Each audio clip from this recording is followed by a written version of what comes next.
Story 1. When I realized that any investment I would make in the country, such as business, building a family, or buying a house, has a good chance of being destroyed. Story 2. My dad worked in local government under a mayor who wanted to improve the city. He and all his colleagues were arrested and spent weeks in solitary confinement in an attempt to extract incriminating information. The warden even came to our house, pretending to be a janitor, and gave my dad's ring as a sign for us to trust him, again to extract information. We applied for immigration status as soon as he was released. Story 3. When my country started a full-scale conflict but made calling it a war illegal. Story 4.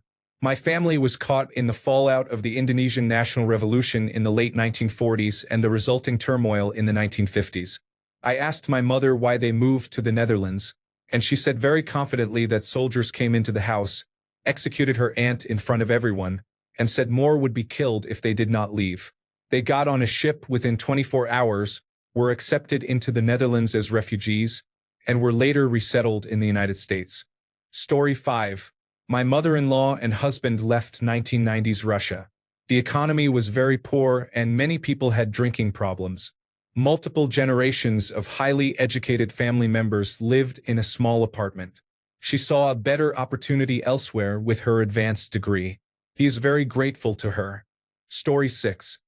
When I had to hide under a desk in my university building because the protesters had broken down the doors and were assaulting anyone they found while roaming through the rooms.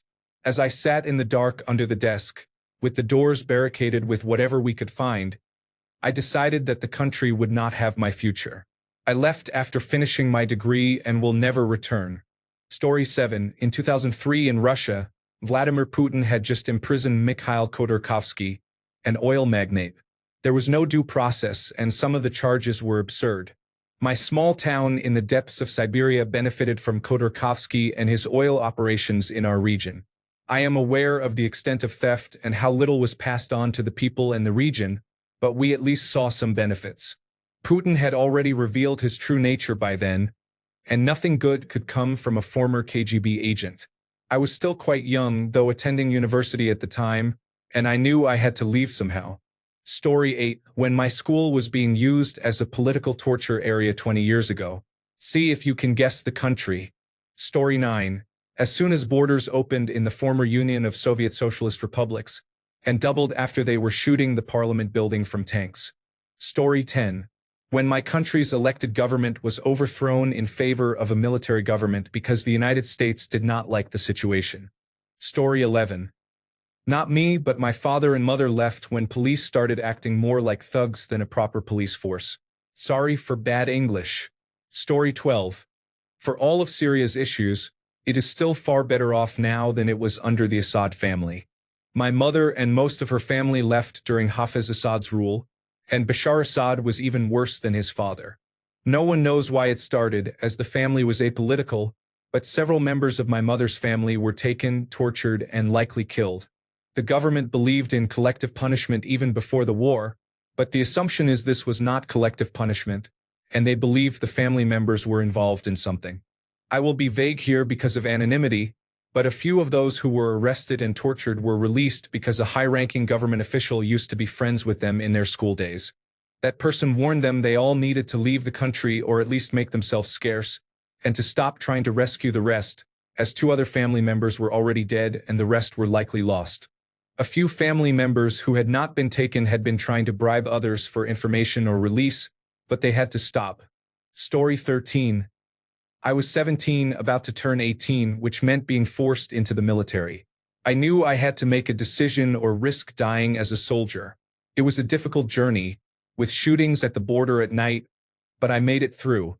Thank God. Story 14. I am literally doing that right now. The national government is taking over local train stations in the name of public safety. The secret police stopped wildland firefighters to check their documents. They are trying to change the election rules. There is a waiting list for international transfers with my employer. That was never the case outside of the popular countries. Story 15. Too late. I wish I had left when my wife started getting nervous. Story 16. I worked in a laboratory at the university for 10 years. Sometimes things were difficult, sometimes very easy, and funding was abundant. In my last years, the government changed, and after 4 years, around 90% of the investment was cut. In my laboratory, we started buying very basic supplies such as alcohol, paper, plastic containers, and other essential items for our research. The campus was also neglected, with grass growing everywhere, security dismissed, and a lack of water and toilet paper in the restrooms. After finishing one of the projects I was contributing to, I left. It is sad because I really loved that job but could not continue working without proper support. Story 17. I suppose this question is geared towards advice for American citizens. The most important part is determining if you can leave the country. The majority of people will not qualify for visas. In general, you need an advanced degree, substantial financial resources, or a family relationship to obtain a visa. There are other cases where people can get visas, but these are the most common. It should also be noted that if you have health issues or chronic disease, this will usually be a barrier to obtaining a visa. You might be considering applying for refugee status. Almost no American citizens will qualify for this. You will not be granted asylum unless you have a good reason to believe you are personally at risk of harm without any legal recourse. Although the situation may be difficult, this does not apply to most American citizens. Story 18. We left the United Kingdom shortly after the Brexit vote because we were appalled by the potential loss of rights as Europeans, and we were right. Looking at the United Kingdom from the other side of the channel now, we are confident we made the right decision. It may be hard work for me to obtain European Union citizenship, but at least my children will grow up with the necessary rights and the correct values. Story 19. Small Colombian town. Relocated just in time after trucker riots blocked the flow of goods in and out of the hometown. Insurgent cell groups began expanding their territory again. Terrorist bombs exploded in a nearby town, killing dozens. Additionally, drug gang problems have persisted since the 1980s due to drug smuggling. My hometown area is no longer as safe. Story 20. Not me, but my parents were living in Uganda when Idi Amin seized power. They decided my pregnant mother should leave when she started to occasionally drive past dead bodies on the way to her teaching job, and children in her classes were disappearing. My father, for some reason, stuck it out until he pulled into his driveway one day to find a group of soldiers sitting on his veranda drinking his alcohol. They basically said, "What are you doing at our house?" while waving their guns. He apologized and left. He drove to the airport and handed his emergency wad of dollars to someone who arranged a ticket on a plane heading to Europe. All the smart foreigners had kept at least 50% of their assets overseas and left at the first sign of trouble. Only the less fortunate and desperate stayed as long as my parents. This was around the same time 60,000 people of Asian descent were rounded up and marched out of the country at gunpoint. The vast majority of the actual Ugandans, however, had no options and just had to try to survive the ensuing nightmare. Bear in mind, my parents left between 1972 and 1974 when things were just starting to get bad. By the end of the decade, this period was considered the good old days. Story 21. When my wife started to decline to sign orders that she deemed illegal and opened her case for violation of human rights nonetheless, we left with our cat and never looked back. Story 22. Probably when homes were ransacked without cause and there was military patrolling the streets. Corruption was all around and there was very little hope for the future in sight. It was better to try running somewhere else even if it meant risking death. Dying was a better choice for many if it offered a chance for a better future. Are you dying? Story 23. Left the United States in February of this year. Bought flights the day after the election and spent November through January selling everything and tying up loose ends. Currently in Ireland and have not looked back. Story 24. My dad's moment was after my older brother was born and my mom got sick and couldn't breastfeed for a few weeks. Getting formula was an ordeal that required reaching out through friends and networks. This meant taking whatever was available, and my brother was miserable during those weeks due to the constant changes. That was when my dad decided that while he was willing to be resourceful and make do with the political situation, he was not willing to let his kids grow up that way. They were in a refugee camp about a year later. Story 25. Left Russia in March 2022 after realizing society was rotten to the core, not just the government. The worst possible scenario happened. A full-scale invasion leading to hundreds of thousands of deaths, and people simply accepted it. I could not remain a part of such a society. Story 26. One morning, I came to my office and found a bunch of bullet holes. It was not exactly a case of political unrest, but I took it as a sign. Story 27. When my country invaded the other one for no good reason, it was a clear indicator. Before that, I already knew that things were getting worse each year. Do I want my children to be raised in this country? Story 28. American, now in Ireland. My husband and I had discussed moving abroad, with Ireland on the short list due to many factors, including being generally LGBTQ+ friendly. When his contract job became a relocation offer in 2022, he accepted after much discussion between us. We had endured Trump's first presidency and, while politics were not the only factor, it was becoming clear he would not face consequences or be prohibited from a third run. With a few incidents already, it seems only a matter of time before LGBTQ+ people are next on the chopping block in the United States. We thought this would be our best chance to have some peace and perhaps help family in a similar situation if fears are truly realized. Ireland has been good to us, if a bit rainy. No regrets, but I wish it had not felt somewhat necessary. Story 29. One word of caution if you are American and planning to move elsewhere. You may find welcoming people, but you may also encounter those who direct their resentment towards your country's actions onto you, even in subtle ways. Sadly, no one can choose their tribe. If you do leave, choose the location carefully, be gracious, and approach it as a humble immigrant, not an expatriate. Story 30. American from Florida. When Ron DeSantis won in 2019, things got really ugly. It was a preview of Donald Trump too. I was sidelined by COVID-19 but finally made my exit in 2023.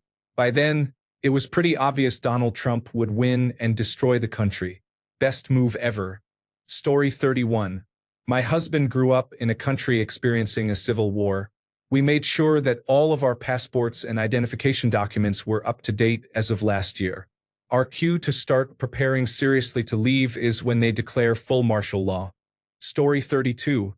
For my grandfather, it was when all of the Jewish people were told to leave Egypt or die. Story 33. Not me but my uncle and aunt, both my mother's siblings and her brother's wife. They have been planning to leave since they were teenagers and jumped on an opportunity when they got it.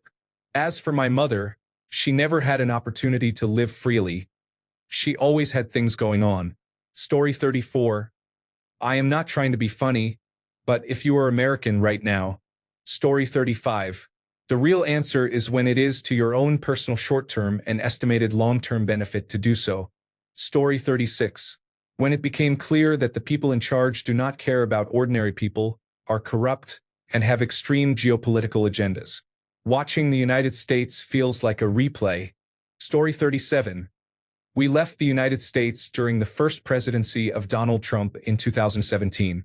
My partner noticed a steady growth of tent cities on the commute to San Francisco, which was our warning sign that it was time to leave.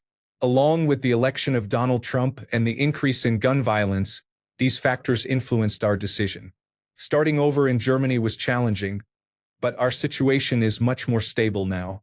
We are confident we will not go bankrupt if one of us has an accident and requires medical care.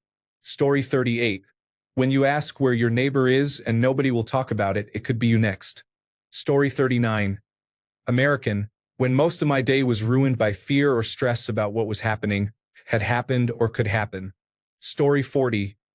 A known pedophile and convicted felon who was also openly anti-transgender during his campaign was elected for a second time. I knew that even though we lived in a progressive state, he would inflict his vengeance on the country in retribution for the previous election he had lost. We sold everything we owned and moved to a country where we hope to continue enjoying human rights. Story 41. I know a family from Oregon who migrated to Japan.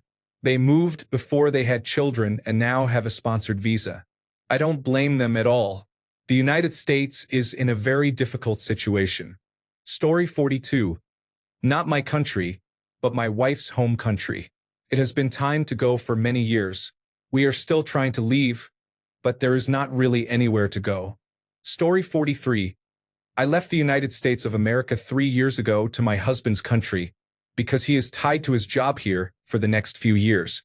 I saw the writing on the wall back in 2016 with Donald Trump's election, again with January 6th, and yet again with Roe versus Wade getting overturned. I was not blind to the benefits of leaving, but I hate being right sometimes. Story 44. When Donald Trump was elected despite everything known about the convicted sexual offender. Story 45. The second time Donald Trump was declared president, he got drunk and started finalizing the move abroad. Story 46. I realized it was time to leave the United States of America when Donald Trump was elected. Story 47. When Brian Cowen bailed out the bondholders and the government implemented austerity measures, I strongly disagreed. Story 48. I went to college for political science and realized that much of what I was taught was incorrect. I may have come to this conclusion earlier than most, but I feel validated in 2025. Story 49. When Nelson Mandela dies, so do the white people. That was a pretty clear indication to leave. Story 50. My wife's family, when she was still in her teens, left because of the way things were going for people of their nationality. A couple of years later, the rest were forced out by Idi Amin. She saw some arriving in London on a television news bulletin. Story 51. Left the United States in November 2017. It took about a year in total to get everything together before that. You can do the math. Story 52. My father and his brother left when Israel invaded Lebanon in the 1980s. Most of my family endured the civil war, but as soon as Iran and the United States backed Israel and got involved, they fled. The same happened with the million or so in the diaspora. Story 53. I really want to leave America right now but cannot afford to. Story 54. This thread is amazing.